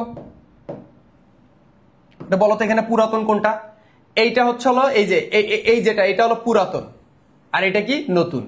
আর এখানে এটা কি? পুরাতন, আর এটা কি? নতুন। তাহলে আমাদের এই পুরাতন থেকে এই নতুনটা বিয়োগ দিতে হবে। তাহলে কত? 7, 12, এইটা বিয়োগ কত? আমি একটু বেশি লিখে ফেলতেছি, একবারে লিখলে হইতো। আচ্ছা, এটা এবার লসাগু করো। লসাগু করে করাও যায়, অনেকে আবার ওই গুনটুন দিয়ে আড়াআড়ি করে, একই কথা। এখানে হচ্ছিল 5 12 60 নেওয়া যায় লসাগু। এখন এই লসাগু কেমনে বাইর করে, এগুলো আমি ছোট ছোট ভিডিও দিয়ে আমি তোমাদের বুঝাই দেবো। তোমাদের যদি লসাগুতে সমস্যা থাকে তাও সমস্যা নেই। তাহলে 5 12 60, 5 7 5 12 60, হ্যাঁ 5 7 35 মাইনাস তোমার হচ্ছিল 10 60-এর ভিতরে যা হচ্ছিল 6 বার, হ্যাঁ, তাহলে 5 6 30। তাহলে যদি আমরা যে বিয়োগ করি 30-এর 5/60 পাইলাম, একটা পাইলাম। এটা গেল একটা, বুঝছো? এরপর আরেকটা করি এইটার, ঠিক আছে? পুরাতন থেকে নতুনটা বিয়োগ দিয়ে দেবো। তাহলে 5/12, এই যে এইটা এখানে লিখলাম, বিয়োগ 3/10, সেম ভাবে করো।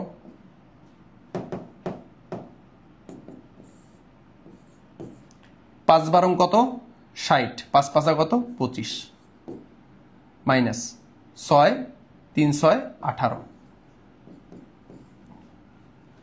2 আর ওদিকে 5 7 বাই 60। তাহলে এখানে দাঁড়াইলো কোনটা? এখানে দাঁড়াইলো হলো এই যে এইটা পাইলাম আর এইটা পাইলাম। এখানে এই 60 60 লাস্টের কাইটে দেওয়া যায়, তাহলে থাকে কত 5:, এই উপরের এই 5 থাকে 5:, উপরের 7। আমি আরো করাই দিচ্ছি, প্যারা নিও না, আরো করাই দিব, অঙ্ক আরো করাই দিব, কঠিন মনে হলে সমস্যা নেই। 5:7 সঠিক উত্তর। দেখি না সঠিক উত্তর কত। জি ঠিক আছে, বুঝছো কিনা? এটা একটু স্ক্রিনশট করে নাও সবাই, প্লিজ একটু স্ক্রিনশট করে নাও, আবার বুঝাই দিচ্ছি। ঠিক আছে, এই অনুপাত থেকে কিন্তু প্রশ্ন পাবা। সব থেকে ইম্পর্টেন্ট হচ্ছে নতুন অনুপাত আর ত্যাগ অনুপাত, এই দুটো সবচেয়ে ইম্পর্টেন্ট। ঠিক আছে, আচ্ছা এরপরটা আরো করাই দিচ্ছি। ঠিক আছে, এই দেখো আবার বলছে, এটা হচ্ছে ঢাকা বিশ্ববিদ্যালয়ে 92 এবং 93 সালে আসছে কি ত্যাগ অনুপাত কোনটি? ত্যাগ অনুপাত। চলো নির্ণয় করি ত্যাগ অনুপাত। ত্যাগ অনুপাতের সূত্র কি আবার একটু লিখে ফেলি। পুরাতন, এবার আর বেশি করবো না, জাস্ট বুঝাই দেবো। পুরাতন মাইনাস নতুন। দেখো পুরাতন অনুপাত মাইনাস নতুন অনুপাত, তাহলে পুরাতন অনুপাত কোনটা? এই যে এই 5:3 অনুপাতে লাভ লোকসান বন্টন করে নিত, তাহলে এটা হলো পুরাতন, শুরুতে যেটা দেওয়া থাকে। আর এই যে নতুন অনুপাত হলো কত? 3:2:1, এটা হচ্ছে নতুন, বুঝছো কিন্তু? ঠিক আছে, নতুন লাভ লোকসান বন্টনের অনুপাত, তার মানে এটা নতুন অনুপাত। আর আগে যেটা দেওয়া আছে এটা পুরাতন অনুপাত। আমাদের কাজ কি? পুরাতন থেকে নতুনটা বিয়োগ দিতে হবে। তাহলে এখানে 5 আর 3 যোগ করলে কত? 8, তাহলে ভাগ 8 গুণ 5, অলরাইট। আর এরপরে 5 আর 3 যোগ করলে হয় 8, উপরে দিব হচ্ছে 3, গেল মাইনাস মাইনাস। আচ্ছা এটা একটু নামাই করি, এরকম হচ্ছে কেন? এটা কোনো কথা? মুছাও তো যাচ্ছে না। আচ্ছা ঠিক আছে, 8 এর 3 বিয়োগ, এবার এখানে যদি যোগ করি লাস্টেরটা লাগে না, যোগ যদি দেই তাহলে 3 আর 2 কত? 5, 5 আর 1 কত? 6, তাহলে ভাগ 6 গুণ 3 ভাগ 6 গুণ দ্বিতীয়টা কত? 2 না, গুণ 2। এবার আসলে একটু ক্যালকুলেশন করে ফেলি।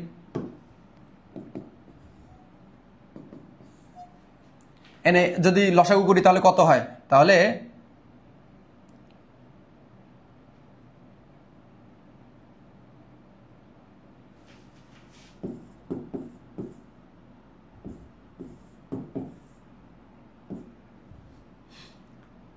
চার দুগুণে 8, 3 4, 4 দুগুণে 8, 3 8 32, 32। ঠিক আছে, 8 কারণে 16, 3 8 24, 4 এটা 32, 4 5 20, মাইনাস 6 32, 5 6 30,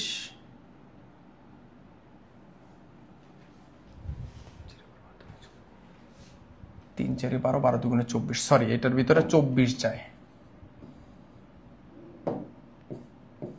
24 যায়। তাহলে 8 8 8 2 16, 3 8 24, তাহলে 3 5 15, মাইনাস 6 6 7 3 4 6 24, 4 6 24, 4 3 4 12, অলরাইট। তাহলে এখানে করলে কত থাকে? এখানে করলে থাকে 24, 15 গেলে কত থাকে? 3, তাহলে 24/3। এখানে একটু করি, এখানেও সেম 24, 3 8 24, 3 3 9, মাইনাস 4 6 24, 4 দুগুণে 8, তাহলে 9 থেকে 8 গেলে থাকে 1 ডিভাইডেড 24। এই লাস্টের 24 24 যদি কাটা দিই তাহলে থাকে কত? এই 3 থাকে আর কত থাকে? 1 থাকে, তাহলে 3:1। সঠিক উত্তর হচ্ছে সি। জি দেখো, বুঝতে পারছো কিনা ত্যাগ অনুপাত? সবাই বুঝতে পারছো? অলরাইট, এরপরে দেখো লাভের অনুপাত। কিসের অনুপাত? লাভের অনুপাত। লাভের অনুপাতের ক্ষেত্রে সূত্রটা কি ছিল? নতুন মাইনাস পুরাতন, নতুন মাইনাস পুরাতন, সেম জিনিস। এটা কিন্তু ঢাবি তোমার হচ্ছে 92 এবং 93 সালে প্রশ্নটা এসেছিল। তো দেখো এখানে ক খ গ একটি অংশীদারের কারবারের সমান অংশীদার, দেখো ক খ গ একটি অংশীদারের সমান অংশীদার, সমান মানে কি তিনজন যেহেতু সেহেতু 1:1:1, যেহেতু সমান সেহেতু 3 মানে তিনজন যেহেতু সমান পায় তাহলে 3 ভাগের 1:1:1 করে পাবে, ঠিক আছে। আচ্ছা যদি দুইজন হইতো তাহলে একদম 1:1, যেহেতু তিনজন এখানে ক খ গ এখানে দেখো তিনজন, কিন্তু তিনজন এবং এখানে কি বলছে সমান পায় তাহলে কি 1:1:1 কেমন। খ অবসর নিল, তার সুনাম হলো 9,000 টাকা যে অবসর নিছে। অবশিষ্ট অংশীদারগণ 3:2 অনুপাতে 3:2 অনুপাতে লাভ লোকসান বন্টন করার শর্তে ব্যবসায় চালানোর সিদ্ধান্ত নিল। প্রতিষ্ঠানের নতুন বইতে সুনাম দেখানো হবে না, নিম্নোক্ত অনুপাতগুলো হতে লাভের অনুপাত নির্ণয় করো। তাহলে এখানে দেখো এইটা হচ্ছে পুরাতন অনুপাত 1:1:1, আর এই যেটা এটা হলো নতুন অনুপাত 3:2, এটা হলো নতুন অনুপাত, ঠিক আছে। এই অনুপাতে বন্টন করে একজন অবসর নেওয়ার পরে, মানে আগে 1:1:1 করে নিতে, এখন হচ্ছে 3:2 অনুপাতে নেয়, তার মানে এটা হলো নতুন অনুপাত আর এটা হলো পুরাতন অনুপাত। এখন এখানে কাজ হচ্ছে নতুন অনুপাত থেকে পুরাতন অনুপাত বিয়োগ দিতে হবে। তাহলে কেমনে? তাহলে নতুন অনুপাত কত? নতুন অনুপাত 3:2, 3 আর 2 যোগ করলে কত? 5। তাহলে 5/3 5/2 বিয়োগ আর পুরাতন কত? 1:1:1, তাহলে 1:1:1 তিনটা যোগ দিলে কত? 3, তাহলে 3/1 3/1 আর লাস্টের এটা তো লাগে না, এটা তো আমরা জানি, জাস্ট খালি যোগ দিয়া। এবার আসো, এবার ক্যালকুলেশন করে বসাও, মান বসাও, লসাগু করো। 15 যায়, 3 5 15, 3 3 9 মাইনাস 3 5 15, 5 অক্ষে 5, তাহলে 9 থেকে 5 গেলে কত থাকে? 4 থাকে, 15। সিমিলারিতে এখানেও করো, এখানে 15, 3 5 15, 3 2 6 মাইনাস তোমার হচ্ছে 3 5 15, 5 অক্ষে 5, তাহলে এখানে থাকে হচ্ছে 1/15। এই 15 কাটা দিলে থাকে হচ্ছে 4:1, এই উপরের 4 থাকে আর উপরের 1 থাকে। সেম ভাবে সেম জিনিসই লাভ অনুপাতের ক্ষেত্রে খালি কি করব? নতুন বিয়োগ পুরাতন, ঠিক আছে, নতুন বিয়োগ পুরাতন, ঠিক আছে।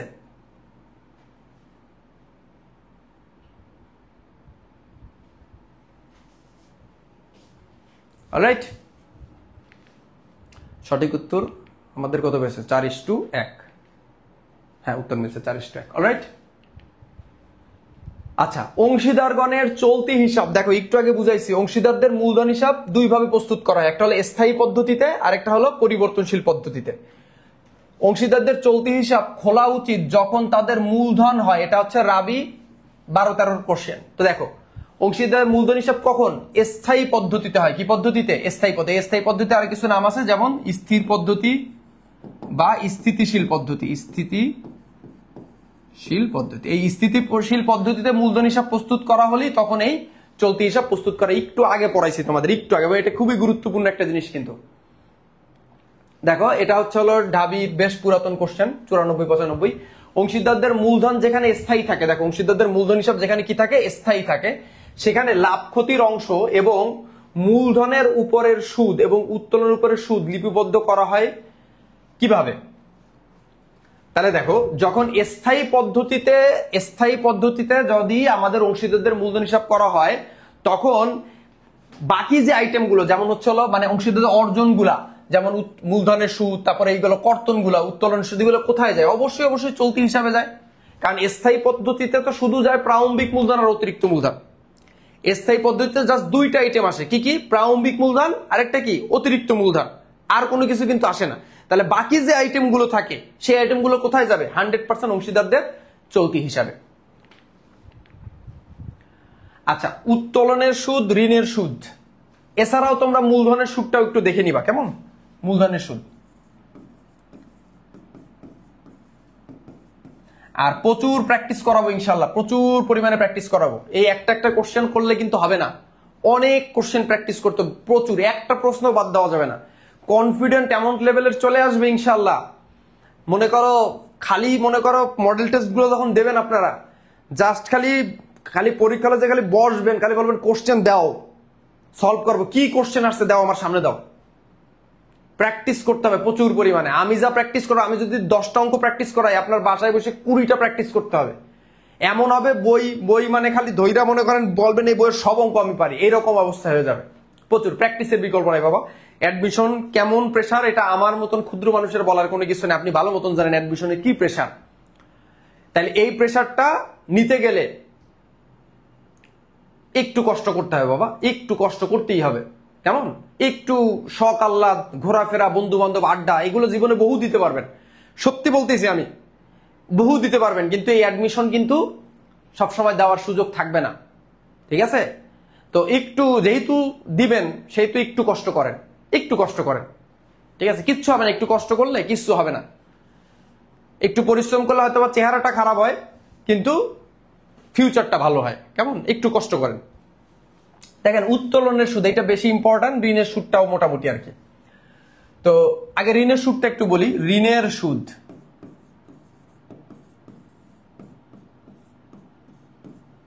এটা যদি চুক্তিপত্রে কোনো শতকরা বা ঋণের সুদটা উল্লেখ না থাকে, তাহলে 6% ঋণের সুদ ধরতে হয়। 6% ঋণের সুদ ধার্য হবে। 6% ঋণের সুদ ধার্য হবে, 1 নাম্বার। 2 নাম্বার হচ্ছে তারিখ যদি উল্লেখ না থাকে, ঋণের সুদে যদি তারিখ উল্লেখ না থাকলে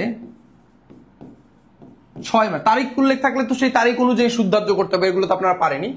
6 মাসের সুদ ধার্য করতে হবে, 6 মাসের সুদ। তাহলে 2টা জিনিস পাইলাম। 1 নাম্বার কি পাইলাম? এগুলো আপনারা অলরেডি জানেন যে 6% ঋণের সুদ ধার্য করতে হবে যদি ঋণের সুদ উল্লেখ না থাকে। আর ঋণের সুদের তারিখ উল্লেখ না থাকে, তাহলে কি 6 মাসের সুদ ধার্য করতে হবে। এটা হলো আমাদের ঋণের সুদের ক্ষেত্রে কথা। এরপরে যদি আমরা একটু বলি যে উত্তোলনের সুদ, কিসের সুদ? উত্তোলনের সুদ। তো এই উত্তোলনের সুদ নিয়ে কি বলবো? উত্তোলনের সুদ, এই ক্ষেত্রে প্রথম যে জিনিসটা মাথায় রাখবেন, পণ্য উত্তোলনের সুদ ধার্য হয় না। পণ্য যদি কেউ উত্তোলন করে, ঠিক আছে, সাধারণত পণ্য উত্তোলনের সুদ ধার্য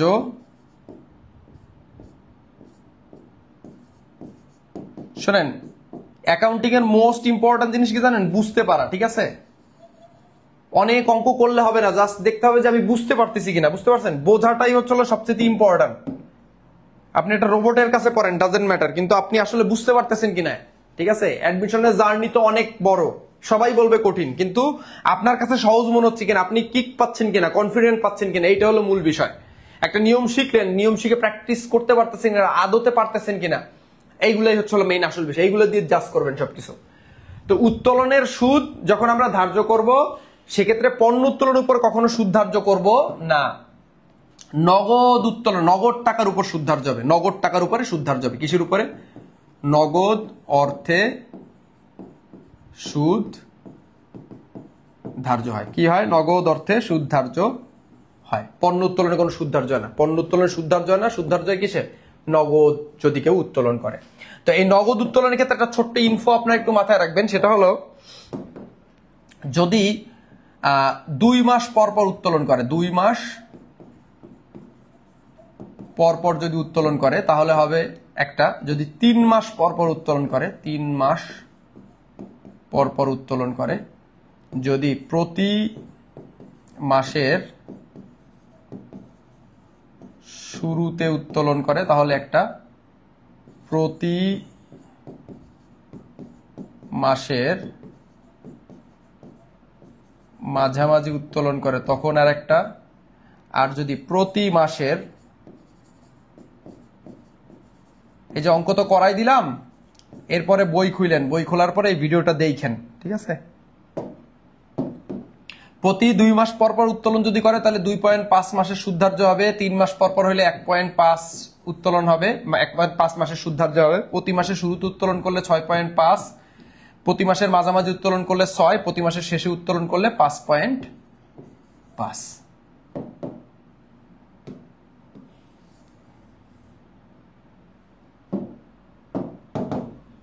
দেখেন, এই ইনফোটা একটু মাথায় রাখতে হবে, ঠিক আছে? আর উত্তোলনের সুদে তারিখ উল্লেখ না থাকলে 6% ধরতে হবে। নগদ উত্তোলনে তারিখ উল্লেখ না থাকলে 6 মাসের সুদ ধার্য হবে, ঠিক আছে। আর যদি তারিখ উল্লেখ না থাকলে 6 মাসের সুদ ধার্য হবে। মনে করেন আপনার এটাও বলা নাই, কি বলে যে 2 মাস পর পর, 3 মাস পর পর, প্রতি মাসের শুরুতে, প্রতি মাসের মাঝামাঝি, প্রতি মাসের শেষে, এরকম কোনো কিছুই বলা নাই। সেক্ষেত্রে আপনি 6 মাসের সুদ ধার্য করে ফেলবেন, ঠিক আছে। অলরাইট। আর ঋণের সুদের ক্ষেত্রে সুদের হার উল্লেখ না থাকলে 6% সুদ ধার্য করতে হবে, তারিখ উল্লেখ না থাকলে 6% করে 6 মাসের সুদ ধার্য করতে হবে। শেষ। চলেন প্র্যাকটিসে চলে যাই। চুক্তিতে আল্লাহ রে, আমি কি উচ্চারণ করতেছি, উল্লেখ না থাকলে, আমি এটা উচ্চারণ করতে পারতেছি না, আমি খুবই সরি। কত হারে অংশীদার কারবারের অংশীদারদের ঋণের উপরে সুদ ধার্য হবে, যে বলছে ঋণের ওপর সুদ ধার্য হবে। চুক্তিতে যদি অনুল্লেখ থাকে, মানে উল্লেখ না থাকে, তাহলে এটা কি 7%, 9%, 6% নাকি 10%?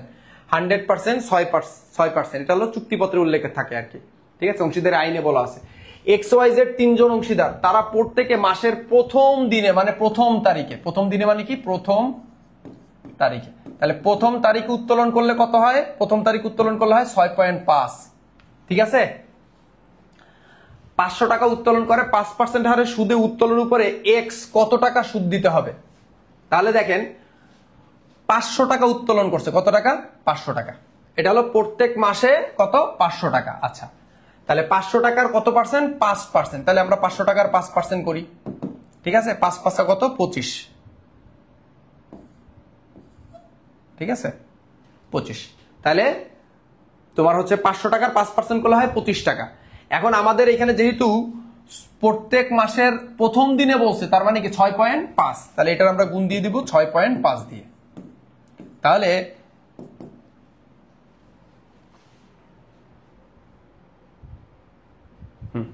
আচ্ছা, যদি আমরা 25 গুণ 6.5 দিই তাহলে কত হয়?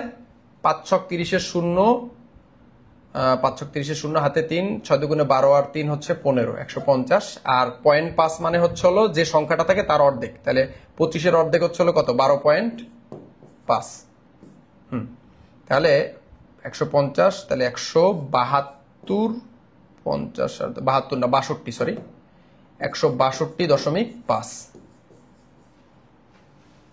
এই ক্যালকুলেশনগুলো আমি পরে বুঝাইতে পারি।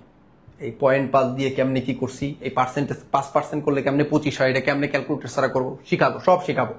তাহলে সঠিক উত্তর হচ্ছে হলো সি। এই যে অনেকেই সঠিক উত্তর বলছেন, জি রাইট, ঠিক আছে,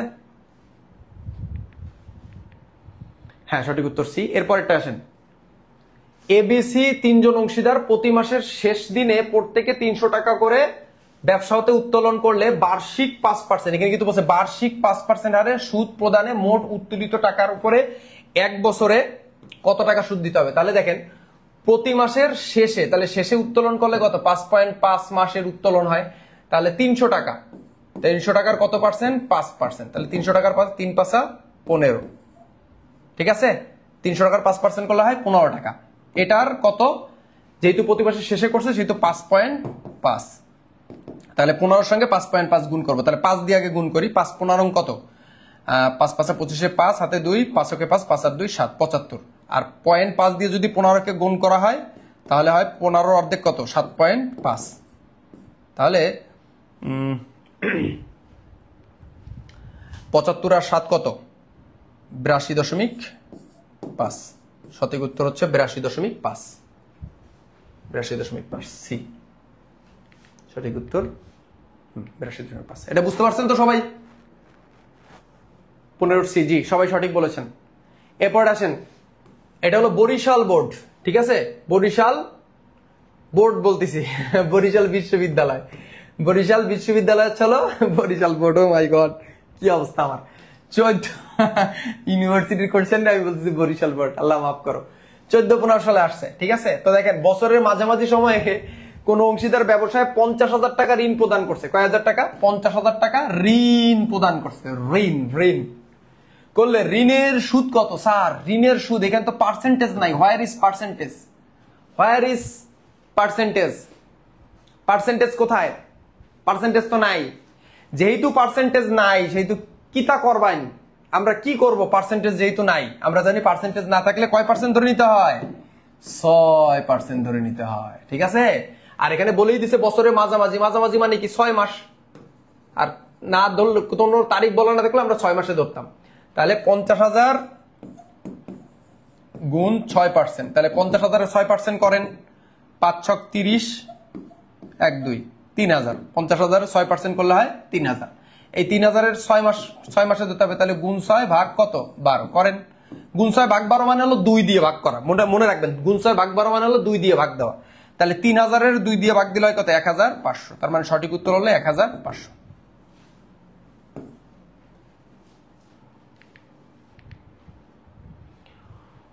অংশীদারি ব্যবসায়ের মুনাফা বন্টন করতে হয়, মুনাফা বন্টন করতে হয় কিভাবে?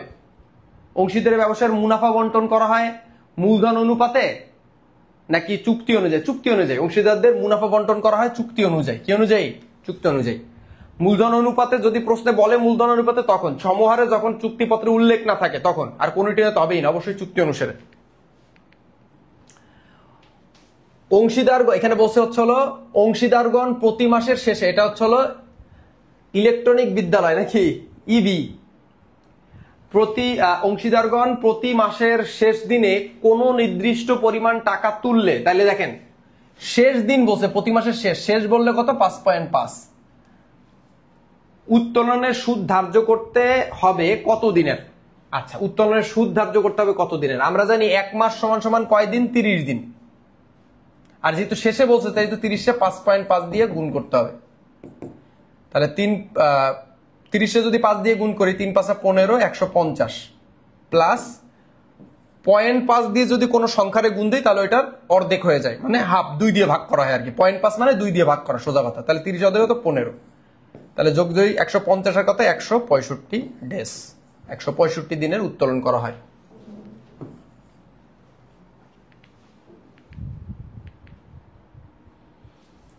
ধন্যবাদ। অনেক কিছু আলোচনা করলাম, আরো অনেক কিছু আলোচনা করার ছিল, যেটা আমি আলোচনা হয়তোবা সামনে করব, হয়তোবা কি সামনে করব ইনশাল্লাহ, ঠিক আছে। তো সেই টপিকগুলো কি আমি তোমাদের কিন্তু শুরুতেই বলে দিয়েছি, ঠিক আছে। অলরাইট।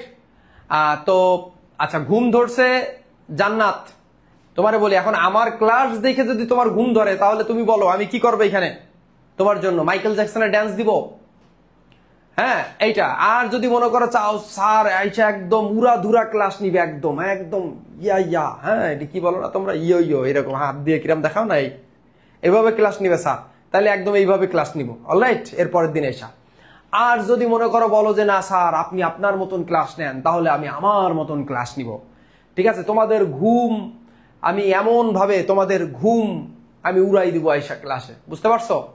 আর আরো অনেক কথা বলবো, সেগুলো হচ্ছে যখন ক্লাস প্রথম ক্লাস ছিল, আমিও আসলে সবকিছু তো এরকম মাথায় নিয়ে আসা যায় না, আমিও ধীরে ধীরে এরপর আরেকটু গুছাই তোমাদের সামনে আসার চেষ্টা করবো, যাতে তোমাদের আরেকটু বেটার ভাবে দেওয়া যায়, ঠিক আছে। এটা করতে করতে ফার্স্ট দিন তো বুঝোই তো, first day at my school, ওইরকম টাইপের আর কি, কেমন, অলরাইট, ঠিক আছে।